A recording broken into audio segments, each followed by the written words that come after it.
Sir, सबसे आप पहले आपका परिचय जानना चाहेंगे। मेरा नाम राजीव गुप्ता है। मैं प्रदेश के जितने निजी स्कूल हैं उनके प्रबंधकों का जो संगठन है उसका प्रदेश अध्यक्ष हूँ। और ये जो संगठन है पूरे करीब 10,000 स्कूलों को कवर करता है अपने अंडर। सारे जिलों के 2-3 जिले छोड़ के सारे जिले के स्कूल हमारे सदस्य हैं। सर, आप पेरेंट्स भी होंगे, जाहिर है। लेकिन एक शब्द आता है, शिक्षा माफिया। आप अध्यक्ष हैं, स्कूलों की जिम्मेदारी है। कितनी तकलीफ होती होगी जब किसी के मुंह से शिक्षा माफिया जैसा शब्द आपको सुनाई पड़ता है। आप इसको एक ब्रॉडर एस्पेक्ट में देखें, जो इस शब्द का मतलब है। देखिए क्या होता है कि निजी स्कूल कैसे पनपे। निजी स्कूल को पनपने का बड़ा कारण सरकार की लापरवाहियां रही हैं। आप देखेंगे कि शिक्षा जो है किसी भी परिवार में, स्कूली शिक्षा खासकर बड़ा महत्वपूर्ण है। बड़े उसकी आय कम हो लेकिन वो चाहता है कि पालक चाहता है कि वो अच्छी से अच्छी शिक्षा दे ताकि उसका जीवन का सुधार हो सके उस परिवार का। हुआ क्या कि जब सरकारों ने लापरवाहियां बरतनी शुरू करी और ये दौर है 85-90 के आसपास, उसके बाद निजी स्कूल, निजी अस्पताल, ये सब इनका फैलाव होने लगा। और निजी स्कूल जो भी इस शब्द का इस्तेमाल करता वो इसलिए गलत है कि अस्पताल में चलिए मान लेते हैं कि वो बीमार है, उसके कोई बहुत मजबूरी होगी तो वो किसी बड़े अस्पताल में चला गया जहां उसका बिल बहुत मनमाना आ गया। लेकिन स्कूलों को लेके ये कहना इसलिए गलत है कि पूरा परिवार जो है पूरी मर्जी से, सब इच्छा से फीस जानने के बाद वो स्कूल में एडमिशन कराता है। इसलिए माफिया, मनमानी, ये शब्द स्कूली शिक्षा के लिए कम से कम ये उचित नहीं है। मोटे तौर पर जब तक कोविड-19 नहीं आया था मार्च या जनवरी में, तब तक भी शायद स्थिति उतनी बुरी नहीं थी। लेकिन कोविड-19 के आने के बाद तो मोटे तौर पर निजी स्कूल और पालक आमने सामने आ गए हैं शायद। और यह हालात हम लगभग 6 महीने से खास तौर पर देख रहे हैं कि आप राज्य सरकार को के सामने अपना पक्ष रखते हैं, पालक लगातार अपना पक्ष रखते रहे हैं। तो क्वालिटी देते हैं, सारी सारी चीजें पारदर्शी है स्कूलों में, बावजूद यदि आमने सामने की स्थिति है, तो आपके हिसाब से सोल्यूशन क्या है? देखिए पालकों की जो मनस्थिति है, जो हमको समझ में आ रहा है, पालकों की मनस्थिति है कि उनको ऐसा लगता है कि जो ऑनलाइन पढ़ाई है वो चूंकि खर्चा सरकार स्कूलों को कम आ रहा है इसलिए फीस कम कर देनी चाहिए। और फीस पिछले साल राज्य हाई कोर्ट के दखल के बाद कम भी हो गई। लेकिन स्थिति क्या है कि स्कूलों के खर्चे उतने कम नहीं हुए जितने लोग समझ रहे हैं। तो इसलिए स्कूलों की मांग जायज है। पहला, जो स्कूल कोरोना के कारण पालकों की आर्थिक स्थिति भी खराब हुई, ये भी एक दूसरा पक्ष है। लेकिन उसके बाद भी जो स्कूल हैं वो आपकी तकलीफ सुनने को तैयार हैं। आपको अगर पैसे की तकलीफ है वो सुनने को तैयार हैं। आपको बड़ा ये जानकर सुखद आश्चर्य होगा कि पूरे देश में, पूरे भारत में सबसे पहले हमारा संगठन था जिन्होंने घोषणा की थी कि अगर घर में कमाने वाले की मौत हो गई है तो उसकी फीस हम नहीं लेंगे। ये हम लोग की घोषणा पहले थी। उसके 2 दिन बाद छत्तीसगढ़ महतारी योजना आई। उसके बाद 10 दिन बाद करीब केंद्र ने ऐलान किया। हम पालकों का दर्द समझते हैं, लेकिन पालकों को ये समझना होगा कि अगर स्कूली शिक्षा की स्थिति इसी तरह रही तो नुकसान बहुत, जो हमारे को नुकसान हो रहा है वो हम जान रहे हैं, बहुत नुकसान में है सारे स्कूल। और जो जो समय बीत रहा है लगातार, जो स्कूली शिक्षा में बच्चों को पढ़ाई का नुकसान है, और वो इतना ज्यादा बड़ा नुकसान है, वो इररिपेरेबल नुकसान है, वो वापस समय नहीं आएगा। इसलिए पालकों को समझना होगा कि स्थिति को मिलजुल कर संभाला जाए। सब्जेक्ट वही के वही है कोविड-19 से पहले। कहने का मतलब ये है कि क्लासरूम में बैठकर बच्चे पढ़ा करते थे, वही चीजें आपको लगता है संभव है कि ऑनलाइन में कोर्सेज पूरे कराए जा सकते हैं? कोविड से पहले जो तमाम रिसर्च थी वो ये बताती थी कि जो फेस टू फेस पढ़ाई है उसका कोई विकल्प नहीं है। ये सिर्फ कोविड से के दौरान ये स्टडी हुई ऐसा नहीं है। कोविड से पहले भी तमाम रिसर्चें ये बताती थी कि जब शिक्षक क्लास में क्लास लेता है वही सर्वोत्तम शिक्षा है। कोविड ने मजबूर कर दिया हम लोगों को ऑनलाइन शिक्षा के लिए, सरकार को मजबूर कर दिया, सबको मजबूर कर दिया।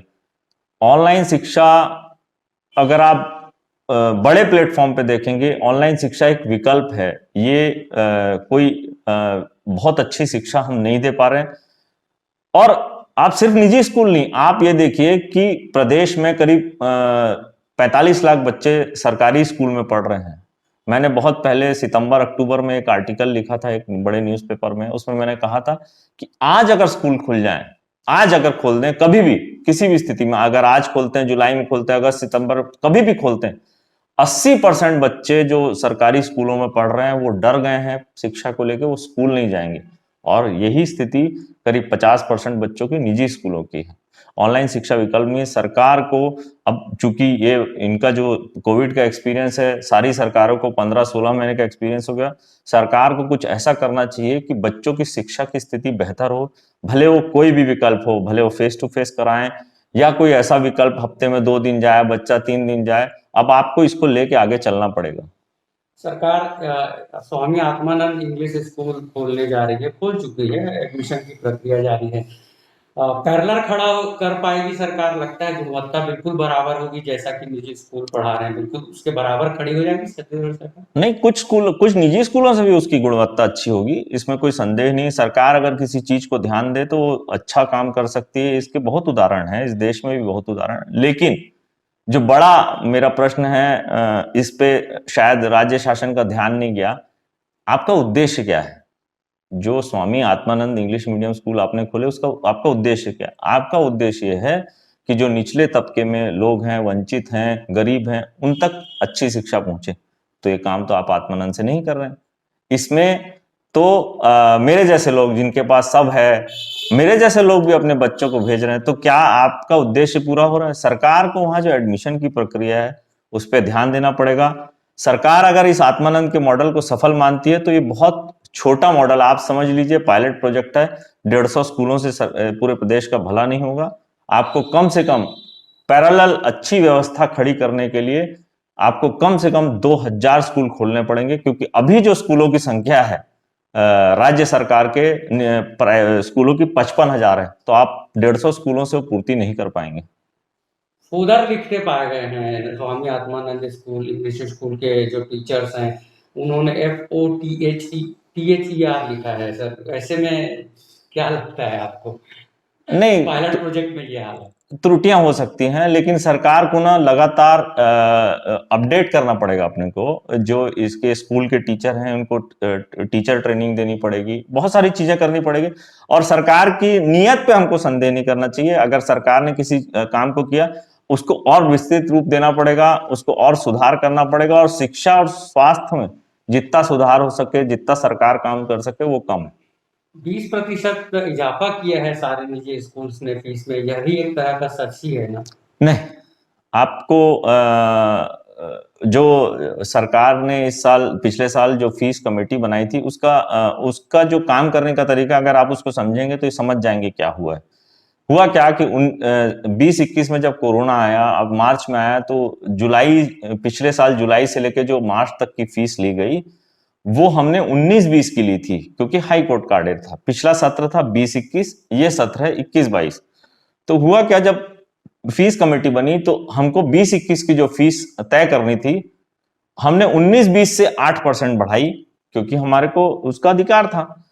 20-21 में जो हमने 8% फीस बढ़ाई, अब ये 21-22 आ गया तो हमने फिर उसको 8% बढ़ाई, 6% बढ़ाई, 7% बढ़ाई। तो 2 साल लगातार जो बढ़ोतरी हुई, जो इस साल आपको 16%, 18% दिख रहा है कि वो बढ़ गई, असल में आपने पिछले साल भी उससे पिछले साल की फीस दी थी, इसलिए लोगों को फीस बढ़ोतरी। लेकिन आपकी जानकारी के लिए बता दूं, हम एक पिछले 10 दिनों से ये सारे स्कूलों से बात कर रहे हैं, अलग अलग जिले के। हम इस पे कोई बड़ा ऐलान करने वाले हैं बहुत जल्द।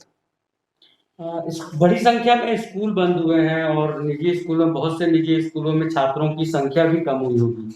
तो ये जो हालात है, उसके बावजूद राज्य शासन ने, मुझे नहीं लगता कि कोविड-19 के बाद जो एजुकेशन में जिस तरह के हालात बने, कई कई रिपोर्ट्स आई कि मिडिल क्लास के लोग जो है बीपीएल की श्रेणी में चले गए हैं, जैसी बहुत सारी रिपोर्ट्स आई हैं हेल्थ को लेकर, सामाजिक स्ट्रक्चर को लेकर, महंगाई को लेकर, जॉब्स को लेकर।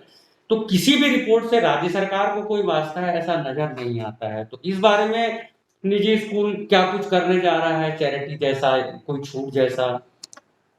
इस पे मैं बताया, 10 दिन से हमारी चर्चा चल रही सारे स्कूलों को। देखिए क्या है, हमको पालकों का भी ध्यान रखना है, जो अर्थव्यवस्था है उसका भी ध्यान रखना है। कोई हम लोग बड़ा ऐलान करेंगे जल्दी, बहुत जल्दी, और इसके लिए शासन स्तर से भी बात चल रही है। लेकिन लोगों को भी ये समझना चाहिए कि शिक्षा बहुत अनिवार्य है। उसको जो भी स्कूल में जो बच्चे पढ़ रहे हैं, जिस भी स्कूल में आपके बच्चे पढ़ रहे हैं, पालकों के बच्चे पढ़ रहे हैं, उसको बचाया जाना बहुत जरूरी है। देखिए, जो स्कूल बंद हो रहे हैं उससे क्या नुकसान होगा?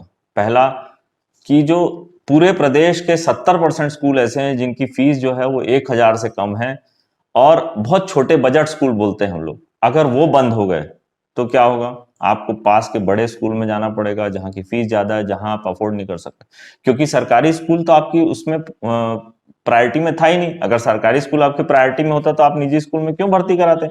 तो अगर आप या तो सरकारी स्कूल में जाइए जिसकी हालत खस्ता है, या आप उससे महंगे प्राइवेट स्कूल में जाइए, तो शिक्षा महंगी होने वाली है।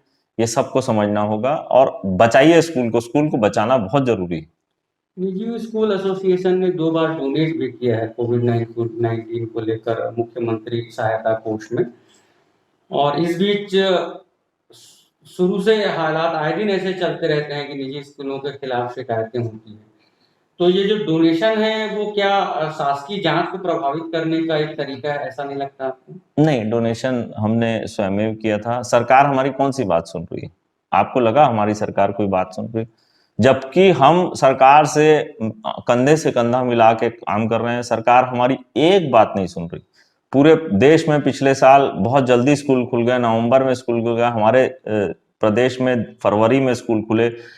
हमारी बहुत महत्वपूर्ण मांग थी कि स्कूल बसें पिछले 15 महीने से बंद है, उनका टैक्स माफ किया जाए। कमर्शियल बसों का टैक्स माफ हो गया, हमारा टैक्स माफ नहीं हुआ।